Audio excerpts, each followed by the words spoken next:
오늘은 마태복음 강의 제84번째 시간으로 눈부시게 찬란한 그 높은 산에서 라고 하는 제목으로 하나님의 말씀을 같이 나누겠습니다. 유튜브 영상들에 보면 이 깜짝 이벤트가 상당히 많이 있습니다. 어떤 어린 자녀가 학교에서 공부를 하고 있는데 선생님들이 아이들에게 묻습니다. 지금 가장 보고 싶은 사람이 누구입니까? 그러니까 여러 학생들이 말하는데 한 자녀가 말합니다. 네, 나는 아빠를 보고 싶어요. 그런데 갑자기 그 뒤에서 아빠가 나타나서 그 딸을 탁 껴안습니다. 세상에, 우리 아빠는 지금 이 군인이 되어서 저 중동 어디에 가 있는데 그 아빠가 그 순간에 와서 가슴 뒤에서 껴안습니다. 아이는 너무나 기뻐서 행복감에 젖어서 눈물을 펑펑 쏟는 그런 이야기. 또는 전쟁터에 가 있는 남편이 또 연인이 깜짝 어떤 이벤트를 그 나라에서 그 주에서 준비해가지고 사람들을 깜짝 놀라게 하는 그런 모습들. 여러분 보셨죠? 뭐 너무 많으니까 굳이 제가 안 보여드려도 될 것 같아. 그리고 심지어 어떤 아이가 병원에 누워 있습니다.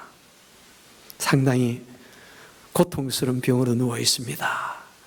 그런데 갑자기 누가 꽃을 하나 들고 왔는데 그 풍선을 탁 여는 순간에 보니까 세상에 자기가 가장 좋아하는 그 스포츠 스타가 찾아온 거예요. 그리고 그에게 축구화를 선물하고 또 어떤 사람은 야구 글러브를 선물하면서 Hey, buddy, be strong. 와가지고 얘야, 건강해라, 빨리 일어나라. 그렇게 한마디 해줍니다. 그러면은 그 아이는 그 스포츠 스타를 껴안고 펑펑 울면서 아마 엔돌핀이 푹푹 쏟아나가지고 많은 회복에 도움이 될 거예요. 그런 일들, 깜짝 이벤트.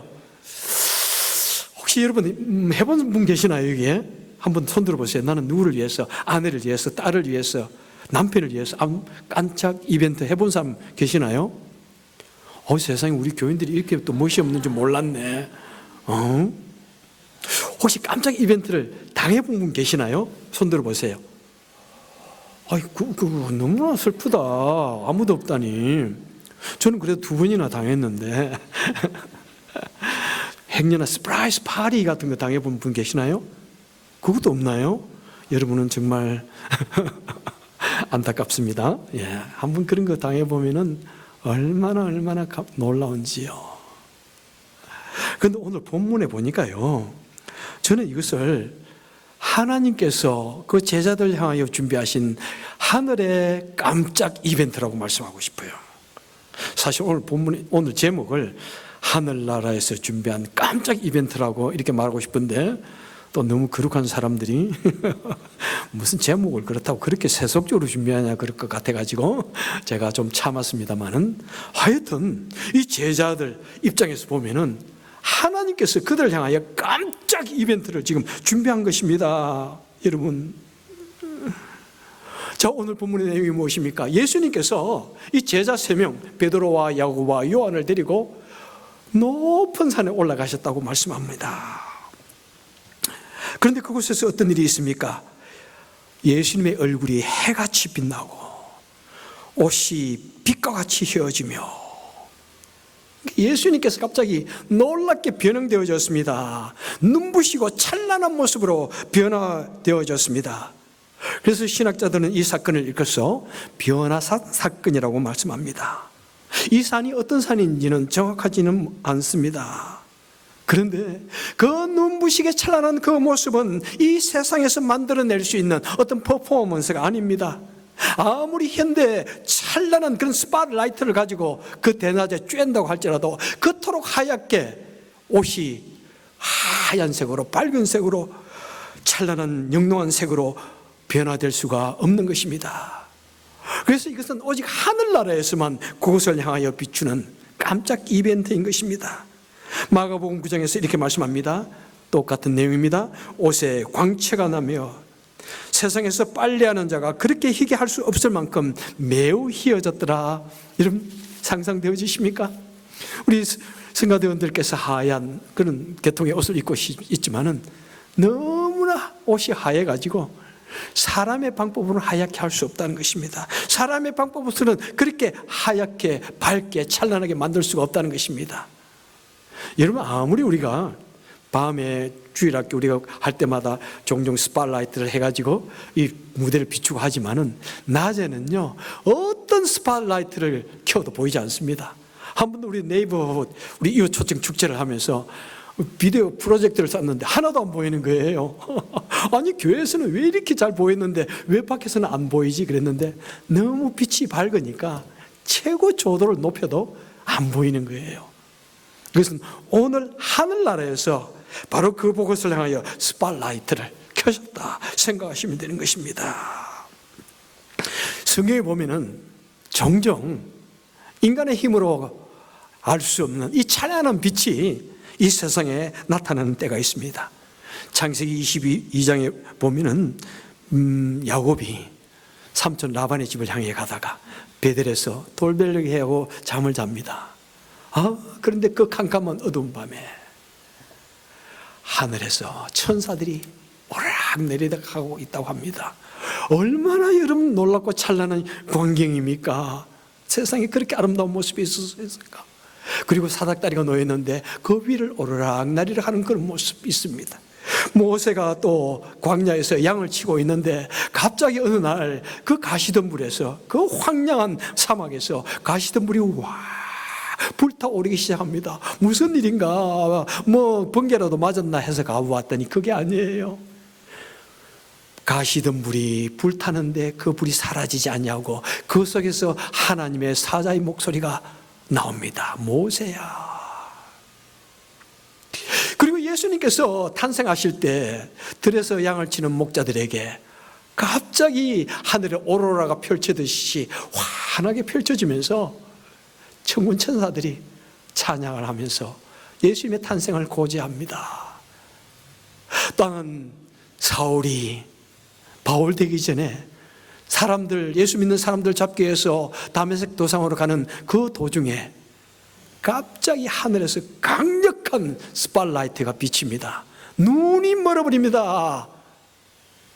그리고 예수님께서 나타나셔서 사울아 왜 내가 나를 핍박하느냐, 나에게 무슨 앙심을 품고 그러느냐, 핍박하느냐.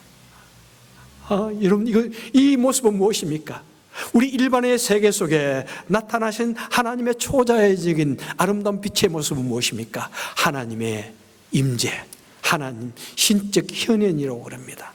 하나님께서 이 세상에 나타나신 모습으로 때로는 아주 밝은 빛으로 나타나십니다. 저도 하나님의 은혜를 상당히 많이 이렇게 저렇게 경험했지만 아직 빛으로 강력하게 나타나신 모습은 아직은 경험을 못했습니다만 아마 우리 성도님들 중에서는 또 그 빛으로 오신 하나님을 경험하신 분도 계시리라 생각을 합니다. 자, 그리고 또 무엇입니까? 그 모습은 천국의 모습을 우리에게 잠시 보여주는 모습이라고 저는 생각합니다. 여러분, 이 세상이 이래도 여러분 다음에 가면 천국이 이렇게 아름답다, 이렇게 찬란하다, 이렇게 놀랍다 보여주는 모습이라고 저는 생각합니다. 여러분 그 사건을 경험할 때 이 제자들은 얼마나 놀랐을까요? 정말 지상에서는 인간의 머리로서는 이해할 수 없는 그 놀라운 하나님의 임재를 보면서 하나님께서 베풀어 주신 그 하늘나라의 깜짝 이벤트를 보면서 저들은 인생 속에 최고의 행복감과 희열감을 느꼈을 것입니다. 자, 그리고 이제 어떤 일이 있습니까? 3절에 보니까 예수님께서 모세와 엘리야와 더불어 말씀하셨다고 말씀하고 있습니다. 여러분 그 의미는 무엇입니까?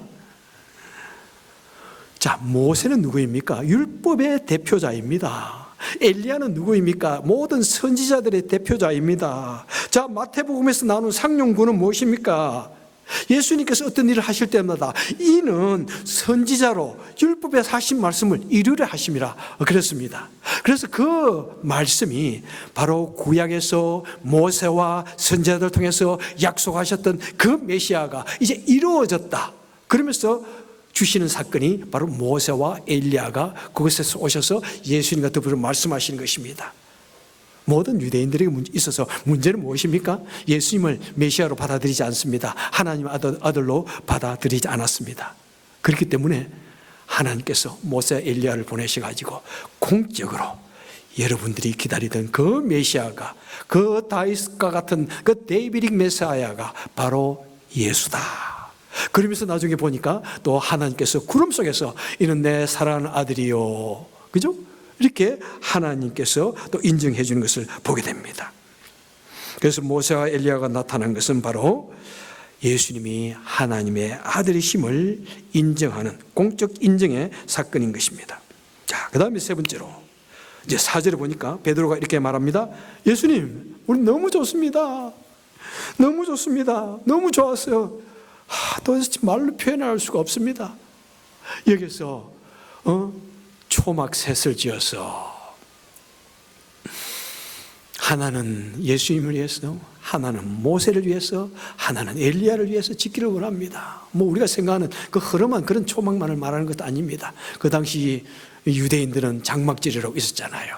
그것을 기념하면서, 그것을 만들어서 그 속에 있으면서 하나님의 은혜를 기념하는 그 놀라운 사건들, 그것을 생각하면서 하나님, 주님, 여기에다 집을 짓고 그냥 여기서 영원히 살고 싶습니다. 지금 그렇게 말하고 있는 것입니다. 제자들은 지금 자신의 마음속에서 터져나오는 이 행복감을, 이것을 주체할 수가 없습니다. 그래서 그들은 그곳에 영원히 살고 싶은 것입니다. 여러분, 정말 제자들은 지금까지 어떻게 살아왔던 사람들입니까? 그들은 하루하루 개어 밥 먹는 것도 힘들었던 사람들입니다. 저들의 옷은 남루하고요, 저들의 살던 곳은 너무나 초라합니다. 농부요, 어부요, 뭐 사람들에게 무시와 멸시를 받던 그들입니다. 그들이 태어나서 일생 동안 단 한 번도 경험할 수 없었던 그 놀라운 영광, 놀라운 최상의 행복과 영광을 그곳에서 그들은 지금 맛보고 있는 것입니다. 일생 동안 단 한 번도 기대하지 못했던 그 놀라운 희열감을 맛보고 있는 것입니다. 그리고 그들은 이 세상에 그들이 지금, 여러분 생각해 보십시오. 성경을 통해서만 알았던 이 모세와 엘리야. 자, 그런데 그 모세와 엘리야를 지금 깜짝 만났습니다. 이야, 이게 믿을 수가 있습니까 도대체? 너무나 깜짝 놀란 이 모습. 그들은 정말 이곳에서 영원히 살고 싶은 거예요. 영원히 살고 싶은 거예요. 다시는 저 산 아래로 내려가고 싶지 않습니다. 생각만 해도 끔찍한 산 아래서의 자신들의 삶과, 그리고 예수님을 따라다니며 당했던 그 유대인들과의 그 갈등들, 그 두려운 마음들, 다시는 내려가고 싶지 않아요. 그래서 주님, 여기서 살게 해 주십시오, 이런 생각이 듭니다.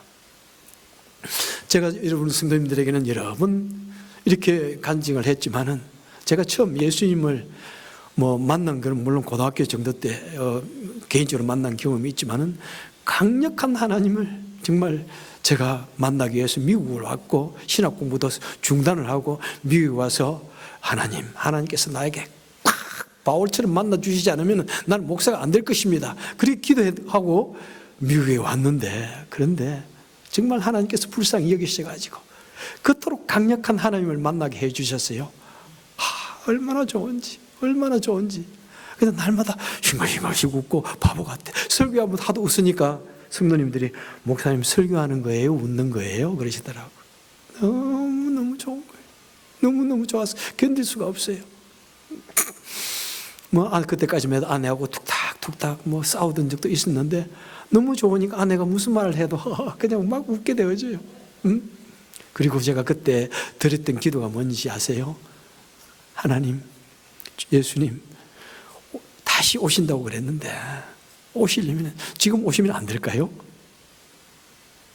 제가 지금 하나님의 강력한 은혜를 받아서 너무나 좋은데, 그리고 너무나 내가 착해졌는데, 한국의 한경직 목사 이후에 두 번째로 생각할 수 있는 성자와 같은 모습이 내가 되어졌는데, 하나님, 그런데 나는 죄인이니까 시간이 지나면 또 죄도 짓고 그럴 것 같아, 아무리 생각해도. 그래서 예수님 지금 오시면 안 될까요?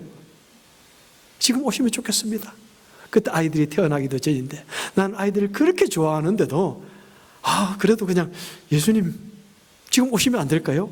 한참 동안 그렇게 기도한 적이 있었습니다. 바로 그와 같은 마음 아닐까요? 예수님, 여기가 너무 좋습니다. 나 세상에 내려가기 싫습니다. 그런데 예수님께서 어떻게 하십니까? 9절에 보니까 예수님께서는 저희들을 데리고 산에서 내려오셨다 하고 말씀하고 있습니다. 예수님은 그 영광스러운 자리, 그 아름다운 자리, 그 놀라운 곳에 계시지 아니하고 산 아래로 내려오셨습니다. 감동과 환희가 휘몰아치는 그 모습들을 뒤로 하고 산 아래에 내려가셨습니다. 모두 그 영광된 자리에 도취되어 있지 않습니다. 많은 문제가 있는, 눈물이 있고 고통이 있고 미움이 있고 혼돈이 있는 그 산 아래로 내려가십니다. 그리고 그 산 아래에는 무엇이 기다리고 있습니까? 참혹한 고난이 기다리고 있습니다. 유대인들이, 군병들이 어떻게 하면 예수님을 잡을까 모의하고 있습니다. 사자가 입을 벌리고 있는 그곳을 향하여, 죽음이 기다리는 그곳을 향하여 내려가고 계십니다. 우리 주님은 찬란하고 높은 영광의 자리를 떠나서 낮은 곳으로 오신 것이 우리 주님의 일생이고, 그분이 바로 우리 주님이십니다. 우리 주님께서는 영광의 하늘 보좌를 떠나서 이 낮고 천한 인간의 모습으로 이 땅에 오셨습니다. 우리 주님께서는 영광된 하나님의 아들의 자리를 버리시고 이 땅에 낮고 천한 비천한 목수의 아들로 오셨습니다. 우리 예수님은 창조주 하나님의 그 자리에서 처참한 죄인의 모습으로 이 땅에 오시기까지 자기를 낮추셨습니다. 그것이 우리 주님의 삶이요, 그것이 이 땅에 오신 우리 주님의 목적인 것입니다. 사랑하는 여러분들이요, 우리가 성도라면 말입니다. 우리가 예수님을 따라가는 성도라면 말입니다. 우리가 성도라면 우리도 예수님을 따라서 우리도 그렇게 살아야 한다고 성경은 우리에게 말씀하고 있습니다. 여러분, 우리가 성도라면, 만약 우리가 예수님을 믿는다면 때로는 우리의 삶이 상당히 찬란하고 영광된 어떤 높은 자리에 있다고 할지라도, 그렇지만은 때로는 담대하게 그 자리를 떠나서 낮은 곳으로 내려갈 수 있는 용기가 있어야 하는 것입니다. 때로는 나에게 주어진 것이 너무나 풍족해가지고 더 이상 나는 부족한 것이 없어요. 괜찮아요. 그런다고 할지라도 내 가족의 행복만을 위해서 사는 것이 아니라 다른 사람을 돌아볼 수 있는 그런 마음을 가지는 것이 성도의 삶인 것입니다. 나의 편안하고 이 화려한 삶을 꿈꾸면서 열심히 살아가는 것이 아니라 좀 더 넓은 마음을 가지고 더 많은 사람들을 사랑하고 돌보고 구원하기 위해서 내 편안함과 행복을 쫓아가는 것이 아니라 많은 사람들을 위해서 나아가는 삶을 사는 것, 영혼 구원을 위해서 살아가는 낮은 곳으로 향하여 가는 그것이 우리의 성도의 삶인 것입니다. 여러분, 성교는 무엇입니까? 나 자신보다도 훨씬 영적 불모지의 상태에 놓여있는 그들 향하게 낮은 곳을 향하여, 그 영혼 구원을 위하여 낮은 곳을 가는 것이 성교입니다. 누가 한국에서 선교한다고 미국으로 오는 사람이 어디 있습니까? 그런데 그런 분도 제가 한 분 만나봤어요. 미국으로 선교사로 오셨대. 아무나 그냥 선교사 붙이지 말라는 말이 그냥 입에 그냥 튀어나오고 싶었는데, 언젠가는 또 그렇게 될지도 몰라요. 그죠? 우리 한국이 영적으로 크게 부흥을 하면은 정말 이제 오야 될지도 모르는데, 그죠? 하지만 선교는 무엇입니까? 더 불모지를 향하여, 더 낮은 곳을 향하여 가는 것입니다. 베품은 무엇입니까? 내가 남는 것, 남은 것, 그 베푸는 것 아닙니다. 그거는 무엇입니까? 그건 적선입니다. 동량입니다. 베푸는 것은 무엇입니까? 내가 가지고 있는 이것이 너무나 귀하고 내가 남에게 주면은 내가 못 먹을지도 모르지만은 그래도 어려움 당하는 사람을 위하여 내가 가지고 있는 이 귀중한 것을 나누는 것입니다. 그것이 가능하나요? 네, 가능합니다. 예수님을 믿으면 가능해요. 예수님을 믿으면 가능해요. 절대로 이건 어려운 것 아니에요. 예수님을 사랑하고 믿으면은 가능하더라고요. 그렇게 어려운 일 아니더라고요. 봉사는 무엇입니까? 여러분, 참 이민사회 속에서 얼마나 다들 힘들게 사시는지요. 피곤합니다. 얼마나 공부하기도 쉽지 않잖아요. 우리가 뭐 한글로 공부하는 것도 쉽지가 않은데 영어로 공부한다고 해보세요. 원어로 그 어려운 단어들을 공부한다고 해보세요. 일주일도 시간이 모자라고 밤을 새워서 공부해야 될지도 모릅니다. 그런데 교회에 나와서 예배를 드리고 봉사를 해요? 지금 내 할 일도 너무 많은데, 지금 집에는 빨래가 산더미처럼 쌓여있고 집에 돌아가서 해야 할 잔디도 깎아야 되고 일주일 동안 하지 못한 일 해야 되는데, 그런데 와서 봉사를 해요? 네, 그것이 봉사예요. 남은 시간에 할 일이 없어서 사는 것이 아니라 내가 너무나 지금 바쁜 중에도 불구하고 나의 편안함만을 위해 수 있는 것이 아니라 도움이 필요한 곳에, 손길이 필요한 곳에 낮은 자세로 섬기는 것이 봉사인 것입니다. 말씀을 맺도록 하겠습니다. 요한복음 12장 24절에서 말씀합니다. 한 알의 밀이 땅에 떨어져 썩으면 많은 열매를 맺느니라. 한 알의 밀이 나중은 땅에 떨어지고, 아니 그보다 더 깊은 땅속으로까지 들어갔을 때 그것이 썩어서 발아하고 자라서 너무나 탐스러운 열매를 맺는 것입니다. 그래서 사도 바울도 로마서 8장 17절에서 말씀합니다. 우리가 그와 함께 영광을 받기 위해서는 고난도 함께 받아야 할 것이니라. 여러분, 우리가 찬란한 영광 열매를 꽃피우기 위해서는 내 속이 팍팍 썩어가는 그런 과정을 통과해야 찬란한 영광의 열매를 맛보게 되는 것입니다. 우리 성도는 주님을 따르고 복음을 위해서 이 땅에서 고난과 시련도 당할 각오를 가진 사람들이고, 그것을 당연히 여길 수 있는 지경까지 되어지는 것이 참된 성도의 모습인 것입니다. 그런데 여러분들이요, 기억하십시오. 고난과 시련, 그것이 끝이 아닙니다. 그것이 결코 마지막이 아닙니다. 우리 하나님께서는, 우리 주님께서는 하나님의 나라를 위하여 희생하는 사람을 결코 버려두시지 않는다는 사실입니다. 하나님을 위해서 헌신하는 사람들은 먼저 이 땅에서도 축복해 주십니다. 그래서 심은 대로 거두리라. 하나님을 위해서 많은 물질을 드리고 심으면 그 사람이 더 많은 다른 사람을 축복하고 나누고 베푸는 삶을 살 수 있도록 더 많은 것을 축복해 주신다고 우리 하나님께서 약속하여 주고 계십니다. 내가 더 많은 봉사를 감당할 수 있도록, 더 많은 사람들에게 공적인 봉사를 감당할 수 있도록 하나님께서는 또한 그런 사람들을 점차적으로 높여 주시가지고 이 사회 속에서 리더십이 있게 하셔서 그 사람이 하는 말이 힘 있게 하시기 위해서 그를 유명하게 만드시기도 하고 높이시기를 주시는 그런 하나님의 은혜도 받게 되어지는 것입니다. 그리고 무엇보다도 이 나라에서 받을 상급, 그것과 비교되지 아니하게 놀란 하늘나라의 상급과 영광을 우리에게 약속해 주고 계십니다. 로마서 8장 18절에서 말씀하십니다. 현재의 고난은 장차 나타날 영광과 좋게 비교할 수 없도다.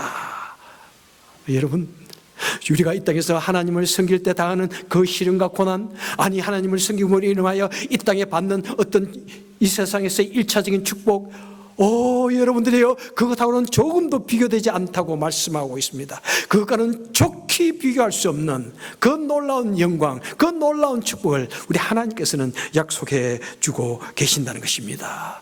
그래서 여러분들, 때로는 하나님을 섬길 때 상처를 받고 고난을 당한다면 마음속으로 웃으십시오. 즐거워하십시오. 하나님께서는 결코 그 상을 잃지 않으십니다. 하늘나라에서 받으실 그 놀라운 영광의 상급을 바라보시고 그 영광을 바라보시면서 오늘도 여러분 씩씩하게 주의 일을 감당하시고 또 주의를 향하여 베푸는 삶을 사는 저와 여러분 되시기를 주님의 이름으로 축원합니다. 기도하겠습니다.